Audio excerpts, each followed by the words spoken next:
Here I have a clock that my daughter brought to me. It belongs to one of her coworkers. She asked if I would repair it for her. So that's what I'm going to do today. I'm not for sure what type of clock it is as far as the maker. It looks like a pretty old clock. Uh, it does wind, so the clock should run, but it probably needs cleaned. So I'm going to take the dial off and go from there. To get the dial off, you had 3 screws. Here I'm taking the last screw out. And here it looks to be like a Korean made clock to me. But it's awful dirty. Bunch of cobwebs and stuff in it.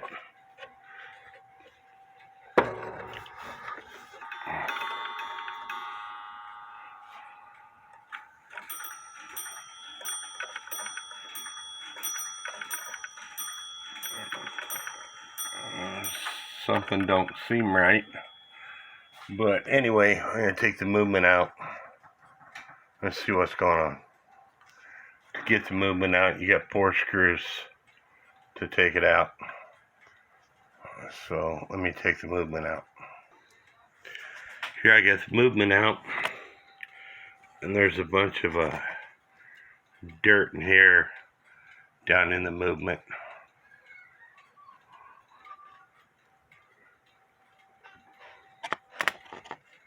I'm trying to see if the wheels turn, which they do turn. The escapement wheel does turn, so that's a good thing. It's just out of adjustment.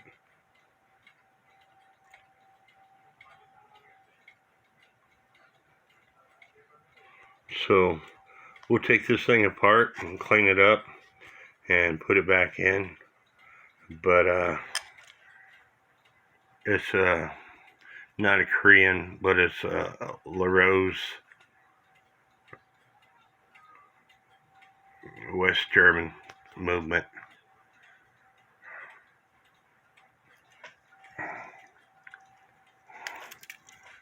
So that's a good thing. But there's a bunch of dirt and grime in it.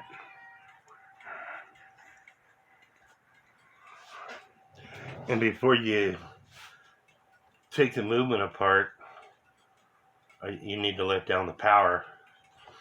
And I don't have any fancy letdown keys. This is my letdown key right here. You've seen it before. It's a wooden dowel with a slot cut in it, and then you drill a hole in it to allow the key to slip down on it. You wind up the spring a little bit, you move the click over, and you release the letdown key in your hand, which that side wasn't wound up that tight.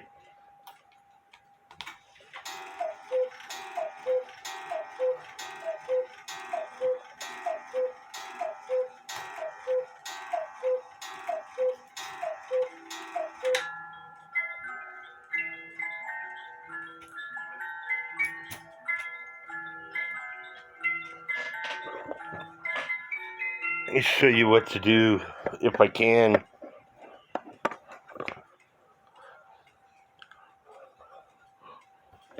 If I can hold this camera still so you can see it.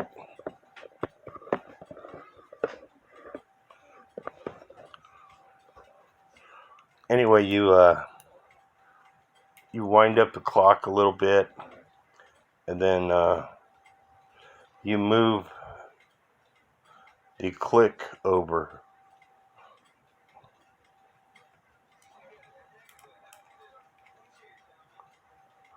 To release the power.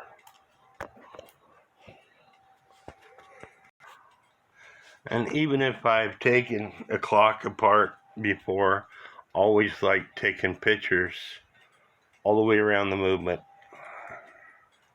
before I take it apart, That way I can refer to my pictures if I need help putting it back together.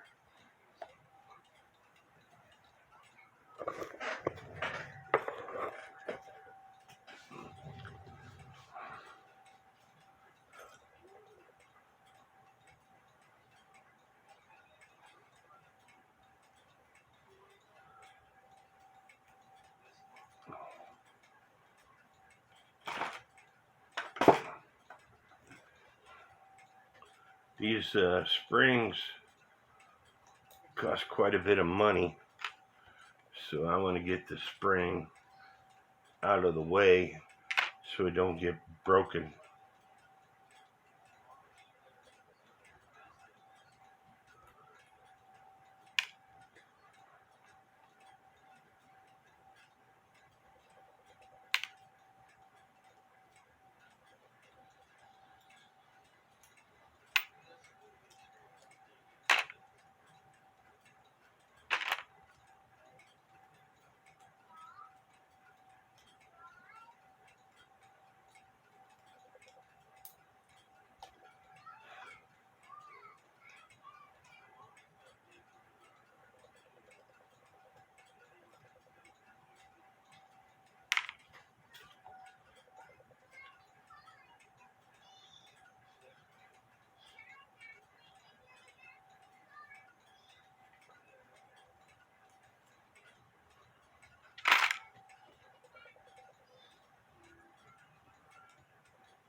Yes, if my nut driver fit on here, which you don't.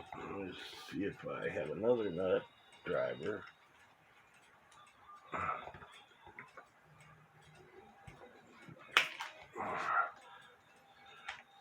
I like using the nut driver when I can versus a pair of pliers on the nuts.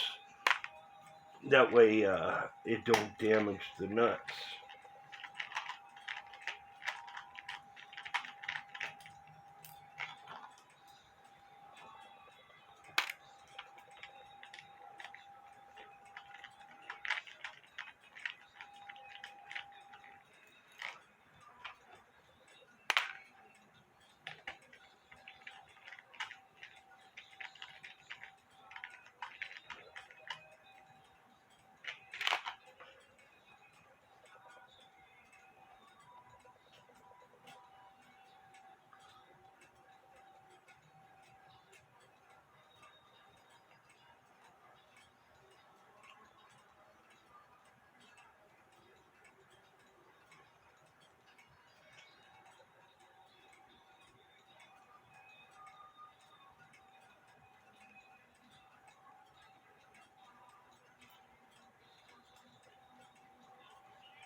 But anyway, we'll get back to you once I got this thing all apart and cleaned.